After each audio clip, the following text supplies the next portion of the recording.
नमस्कार दोस्तों, मेरा नाम है अमित। स्वागत है आप सबका डिफेंस डिकोड पे। और इस वीडियो में हम बात करने वाले हैं HAL द्वारा बनाए गए LUH के बारे में, यानी कि लाइट यूटिलिटी हेलीकॉप्टर के बारे में। इसको लेके देखेंगे कि क्यों यह हेलीकॉप्टर एक आइडियल हेलीकॉप्टर के रूप में देखा जा सकता है। स्पेशली बात करते हो हाई ऑल्टीट्यूड में ऑपरेट होने को लेके, तो हाई ऑल्टीट्यूड रीजन में ऑपरेशन के लिए जिस तरह की रिक्वायरमेंट होगी उन सभी पैरामीटर को ये फुलफिल करता है। तो उन सब पे हम बात करने वाले हैं, क्योंकि यहाँ पे LUH ने अपनी जो हॉट रिफ्यूलिंग है उसको प्रूव की है। और ये जो पर्टिकुलर पैरामीटर है जिसको अभी हाल ही में प्रूव किया गया है वो क्यों इतना इंपॉर्टेंस रखता है उस पर भी हम गौर करेंगे। तो सबसे पहले जो भी आपके लाइट यूटिलिटी हेलीकॉप्टर हैं उनके क्या क्या रोल होंगे, चाहे वो मिलिट्री हो या फिर सिविल हो, तो इन दोनों रोल के बारे में बात कर लेते हैं। मिलिट्री रोल की बात करोगे तो सबसे पहले जो रोल हो जाएगा वो रिकॉनेसेंस और सर्वेलेंस का हो जाएगा, क्योंकि ये आपके जो LUH हैं रिप्लेस करने जा रहे हैं जो भी आपके चेतक और चीता हेलीकॉप्टर्स हैं उनको। जो आपके क्विक रिएक्शन टीम है ट्रूप्स के किसी भी पर्टिकुलर मिशन के लिए वेरियस ऑल्टीट्यूड पे ये वहाँ तक उसको ले जाने में सक्षम होगा। जो आपके एरियल फोटोग्राफी है उसमें भी ये इस्तेमाल किए जा सकते हैं। जो भी आपके अटैक हेलीकॉप्टर होंगे उनके साथ इसको आप स्काउट रोल में ला सकते हो, मतलब ये उनके साथ चल सकता है। वहीं पे जो एयरबॉर्न फॉरवर्ड एयर कंट्रोलर है, यानी कि FAC का जो रोल है वो भी ये निभा सकता है, जहाँ पे ये कंट्रोलर के रूप में काम करेगा। नेक्स्ट रोल हो जाता है कैजुअलिटी एवैक्यूएशन। और यहाँ पे जो कैजुअलिटी किसी प्रकार की क्यों ना हो, चाहे वो न्यूक्लियर, बायोलॉजिकल या फिर केमिकल मॉनिटरिंग को लेके हो, तो ये उसको भी निभाने में सक्षम होगा।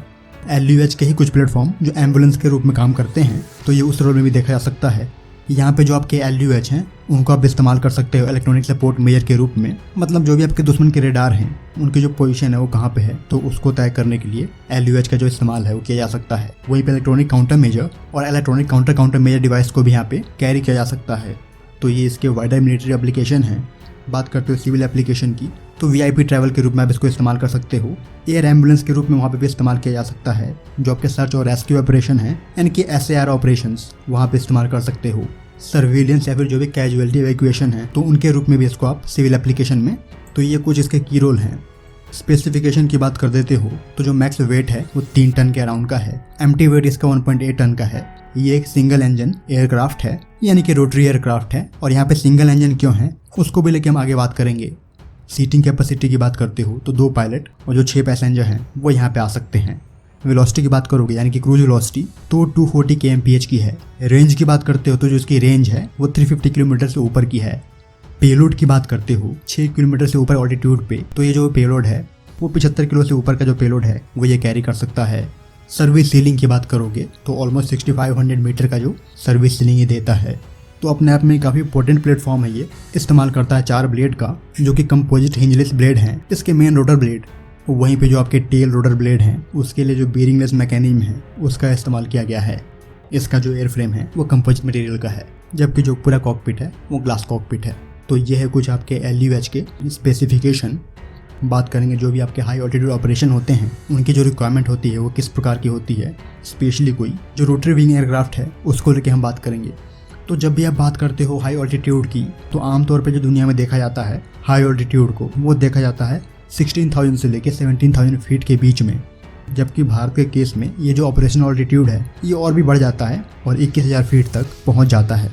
तो यहाँ पे एक ऐसा हेलीकॉप्टर बनाना जो कि 21,000 फीट के ऑल्टीट्यूड पे भी परफेक्टली काम करे वो एक चैलेंजिंग टास्क है। और यहाँ पे आपको ये भी ध्यान रखना है कि जैसे आप लद्दाख में रहते हो या फिर लेह में रहते हो, तो यहाँ पे हाई ऑल्टीट्यूड पे जो एयर के अंदर मॉइस्चर है वो कम होता है, यानी कि जो एयर है ज़्यादातर ड्राई होती हैं। और जैसे जैसे आप बढ़ते हो सेम ऑल्टीट्यूड रख के मेघालय की तरफ या फिर अरुणाचल की तरफ, तो उधर जो एयर में मॉइस्चर है, ह्यूमिडिटी है, वो आ जाती है, जो कि आपके ऑपरेशन को और भी चैलेंजिंग बनाती है।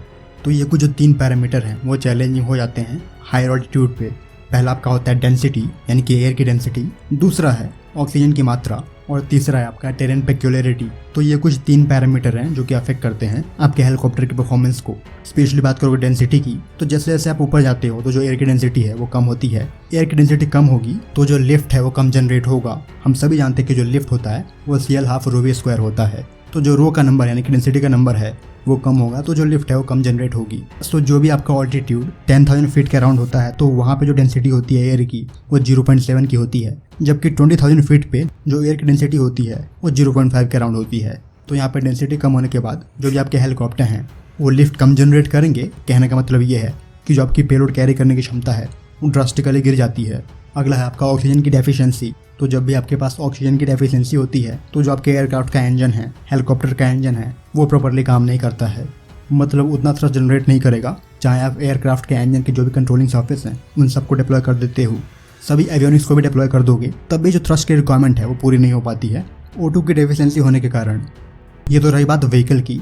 जब भी आपके O2 की कमी होगी तो जो पायलट ऑपरेट कर रहा है एक हायर ऑल्टीट्यूड पे, तो उसके बॉडी को भी ज़्यादा वर्क करना पड़ता है और वो भी उतना उस ऑल्टीट्यूड को लेके कंफर्टेबल नहीं होता है, क्योंकि आपके जो भी हेलीकॉप्टर हैं वो प्रेशराइज हेलीकॉप्टर नहीं है, मतलब उसमें कोई चैम्बर नहीं दिया गया पायलट के लिए कि वो प्रेशर और ऑक्सीजन मेंटेन कर सके।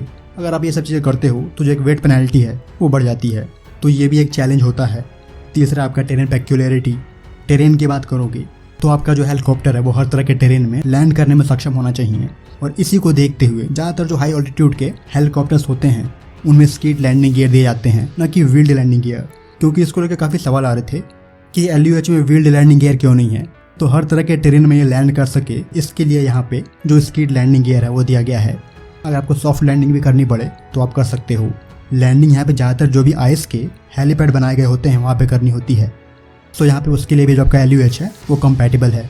अब बात करते हैं टेम्परेचर की। तो जैसे ही जो आपके इन्वायरमेंट का टेम्परेचर है वो -30 डिग्री से नीचे जाता है, तो जो भी आपके हेलीकॉप्टर के लूम्स हैं, एवियोनिक्स बे है, ऑयल की जो विस्कोसिटी है, एडहेसिव क्वालिटी है, ये सब के सब ड्रास्टिकली गिरते हैं। तो यहाँ पे इन सभी को ध्यान में रखते हुए जो भी आपके LUH हैं उनको डिजाइन किया गया है। अगला फैक्टर आपका आता है विंड पैटर्न। तो जब भी आप हाई ऑल्टीट्यूड पे ऑपरेट कर रहे होते हो तो एयर के वेव करंट का जो फ्लो होता है वो किसी वैली में अलग होगा और माउंटेन पे अलग होगा। तो यहाँ पे जो आपका हेलीकॉप्टर है वो दोनों तरह के एयर फ्लो पे ऑपरेट होने में सक्षम होना चाहिए, स्पेशली अगर वो हाई ऑल्टीट्यूड पे है तो। मतलब यहाँ पे कहने का ये हो गया कि जो भी आपकी वैली होती हैं वहाँ पे जो विंड की स्पीड होती है वो काफ़ी जल्दी जल्दी चेंज होती हैं। तो यहाँ पे जो आपका हेलीकॉप्टर है वो एटलीस्ट 85 kmph के एयर स्पीड में भी काम करना चाहिए। अब बात करते हैं की फैक्टर पे, जो कि कम्युनिकेशन सिस्टम को लेके है, रिफ्यूलिंग को लेके है और जो प्रोपल्सन सिस्टम है उसको लेके है। और इसी को लेके अभी हाल ही में LUH ने जो अपना मेटल है वो प्रूव किया है। सपोज करो आप हाई ऑल्टीट्यूड रीजन में फ्लाई कर रहे हो और वहाँ पे किसी भी तरह का कोई भी जो कम्युनिकेशन है वो काम नहीं कर रहा है, तो आपके हेलीकॉप्टर के पास जो पर्याप्त फ्यूल है वो होना चाहिए ऑपरेट करने के लिए।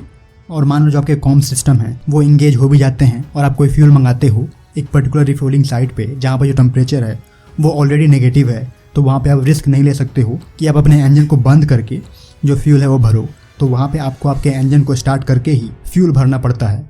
तो यहाँ पे कहने का मतलब ये हो गया कि हाई ऑल्टीट्यूड पे जो ऑक्सीजन है वो ऑलरेडी कम होगा और वहाँ पे आपने कोई फ्यूल मंगाया है अपने बेस से कम्युनिकेट करके, तो वहाँ पे आप रिस्क नहीं लोगे इंजन को बंद करने का, क्योंकि जैसे ही आप इंजन को बंद करोगे तो क्या पता जो टेल पाइप टेम्परेचर है उसके नीचे चला जाए आपका इंजन, तो वो स्टार्ट ही नहीं होगा और वहाँ पे ऑलरेडी ऑक्सीजन कम है, तो हो सकता है जो आपका प्रोपल्सन सिस्टम है वो प्रॉपर्ली वर्क ना करे स्टार्ट करने के लिए। तो इन सब रिस्क को अवॉइड करने के लिए जो आपके हॉट रिफ्यूलिंग होते हैं वो एक इंपॉर्टेंट की फैक्टर हो जाता है, जिसको अभी हाल ही में प्रूव कर लिया गया है LUH के द्वारा। अगला फैक्टर आपका है स्टार्टर। तो जो भी आपके इंजन के स्टार्टर हैं वो प्रॉपर्ली डिजाइन किए गए होने चाहिए, नहीं तो क्या होगा कि आपके इंजन को बनाया गया है, यानी कि स्टार्टर को बनाया गया है 5000 फीट पे आसानी से काम करने के लिए, और आपकी मिशन की रिक्वायरमेंट हो जाती है 15000 फीट की। तो मान लो आप 15000 फीट पे पहुंच गए और वहाँ पे आप स्टार्ट करोगे इंजन को, तो वो स्टार्ट ही नहीं होगा, क्योंकि जो आपके स्टार्टर की डिजाइनिंग है वो उस ऑल्टीट्यूड के लिए नहीं है। सो ये भी चैलेंज आ जाता है कि जो आपके स्टार्टर है वो हर जगह काम करना चाहिए। जो नेक्स्ट फैक्टर होगा वो इंजन के सिलेक्शन को लेके होगा। तो यहाँ पे अक्सर लोग DM में ये सवाल पूछते रहते हैं कि जो हमारे LUH हैं वो सिंगल इंजन क्यों हैं। तो यहाँ पे कोई भी हेलीकॉप्टर सिंगल इंजन हो या फिर ट्विन इंजन हो, चाहे वो फाइटर जेट में हो या फिर हेलीकॉप्टर्स में हो, तो ये काफ़ी एक डिबेट का विषय है। लेकिन यहाँ पे बात करोगे हाई ऑल्टीट्यूड ऑपरेशन के लिए, जैसे कि लेह और लद्दाख में अगर आप सिंगल इंजन इस्तेमाल कर रहे हो तो जो आपका इंजन है वो हाईली रिलायबल होना चाहिए, मतलब वो फेल हो ही ना, तो जो एक्सीडेंट की पॉसिबिलिटी है वो कम हो जाती है। जबकि अगर आप ट्विन इंजन इस्तेमाल करते हो तो जो ट्विन इंजन है वो एक वेट पेनल्टी लेके भी आता है, और ट्विन इंजन को इसलिए इस्तेमाल किया जाता है कि अगर मान लो एक इंजन फेल हो जाता है तो जो दूसरा इंजन है वो काम करे। तो उस केस में क्या होगा कि जो आपका दूसरा इंजन है उसकी क्षमता इस प्रकार की होती है, यानी कि दोनों इंजन की क्षमता इस प्रकार की होती है कि वो पूरे एयरक्राफ्ट को कंट्रोल कर लेंगे अगर दूसरा फेल होता है तो यहाँ पे अल्टीमेटली बात वहीं आ जाती है कि अगर फेलियर के टाइम पे जो आपका एक इंजन है वो उठाने का काम करेगा पूरे हेलीकॉप्टर को, तो क्यों ना सिंगल इंजन ही रखा जाए, जिससे कि जो वेट पेनल्टी है एक हायर ऑल्टीट्यूड पे वो कम होगा। प्लस अगर आपके पास कोई सिंगल इंजन है उसके पास जो पावर है वो पर्याप्त नहीं भी है, अगर आपके हेलीकॉप्टर के जो ब्लेड हैं वो स्ट्रॉन्ग है और लॉन्ग है, तो वहाँ से जो आपका काम है वो निकल जाता है। नहीं तो उस चीज़ का भी कोई फ़ायदा नहीं होता है कि आपके हेलीकॉप्टर के इंजन के पास जो पावर है वो बहुत सारी हो और जो आपके ब्लेड हैं वही पर्याप्त लिफ्ट ना जनरेट कर पाएँ। तो एक जो कॉम्बिनेशन है इंजन और ब्लेड का वो बहुत ज़रूरी है। यहाँ पे जो ऑप्शन है रिफ्यूलिंग और डिफ्यूलिंग को लेके, तो डिफ्यूलिंग जो आपके हैं वो ग्रेविटी डिफ्यूलिंग होनी चाहिए। मतलब अगर फ्यूल को फेंकना पड़े तो ग्रेविटी की वजह से वो गिर जाए, तो इस तरह का जो ऑप्शन है वो भी दिया जाता है। जो भी आपके बैटरी होते हैं वो नेगेटिव टेम्परेचर में आमतौर पे जल्दी ख़राब होते हैं, तो जो बैटरी की कैपेसिटी है वो हायर होनी चाहिए। और जो भी आपके मनूवरिंग कंट्रोल सरफेस हैं उनको भी इन्हांस किया जाता है, क्योंकि इस तरह के एडवर्स कंडीशन में बहुत दफ़ा ऐसा होता है कि जो भी आपके एरोडायनामिक कंट्रोलिंग सरफेस हैं वो प्रॉपर्ली रिस्पॉन्ड नहीं करते हैं, यानी कि जो भी आपके एवियोनिक्स हैं वो उनको कमांड दे रहे होते हैं तो रिस्पॉन्ड नहीं करते हैं, उनको इन्हांस किया जाता है अगर आपको ऑपरेट करना है हायर ऑल्टीट्यूड पे। जो आपके डायरेक्शन कंट्रोल है उनके लिए जो रडर मार्जिन है वो प्रॉपर दिया जाना चाहिए, जबकि एयर फ्रेम को डिजाइन करते वक्त जो वाइब्रेशंस हैं उनको मिनिमाइज करने को लेके पूरा ध्यान दिया जाता है। और जो कुछ स्पेशल एवियोनिक्स हैं वो दिए जाते हैं, चाहे वो VOR हो, ILS हो, DME हो, ग्राउंड प्रॉक्सिमिटी सिस्टम हो, ऑब्स्ट्रक्ल अवॉइडेंस सिस्टम हो।